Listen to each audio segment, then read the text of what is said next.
guys, mayroon po tayo ngayong notebook na Acer. Ang model nito is TravelMate B113. So i-upgrade natin siya ng SSD na 480GB. Ang kanyang brand is Ramsta. Yan. So buksan natin itong Acer sa likod. Okay. Okay, music lang po tayo para hindi bored. Tanggalin lang natin itong isang screw. Yan, then slide lang. Yan. So 4GB yung kanyang RAM. Then mayroon pa siyang slot for another 4GB. So ayan po. So tanggalin lang natin ito.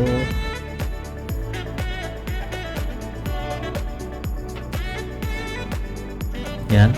So tanggal na natin. Gagamit lang tayo ng touch screw para matanggal siya. Ayan. So tanggalin natin itong kanyang dalawang screw.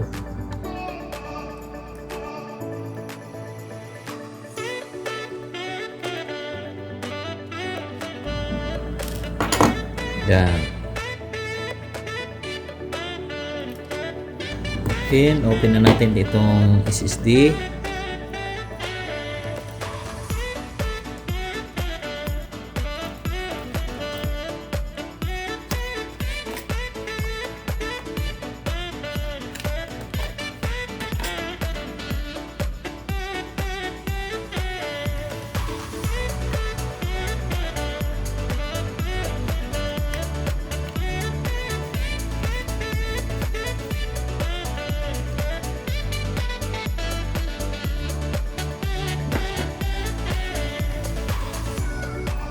So insert na natin.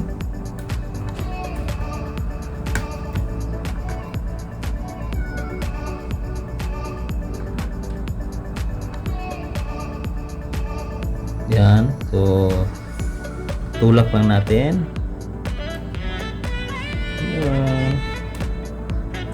Yan. So maglalak tayo. Tulak tayo sa kabila, din dito din sa kabila. Yan. Okay. Natin itong cover. Yan. Then screw. Yan. Then so try natin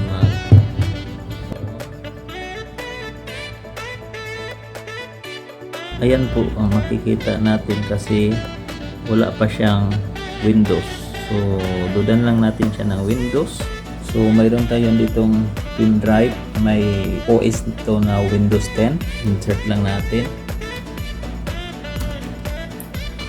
Yan. And then so Control Alt Delete.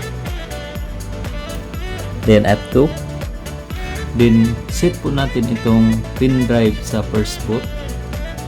So naka-legacy, kailangan naka-legacy tayo, legacy yung boot niya.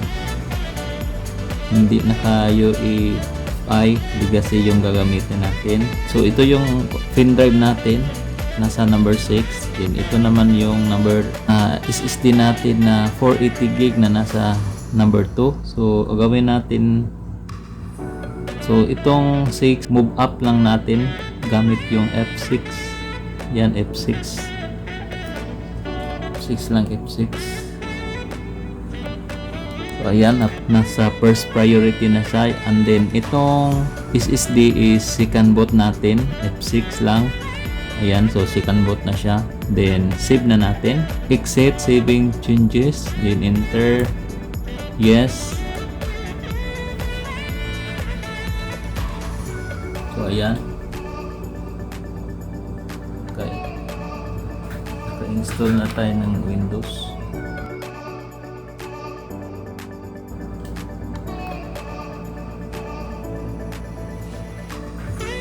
So next,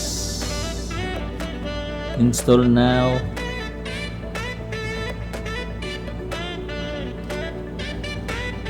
Then accept. Next, itong nasa ikalawang option, And then ito na yung ating SSD na 480 gig. So click lang natin itong next. Ayan, so nag-install na siya.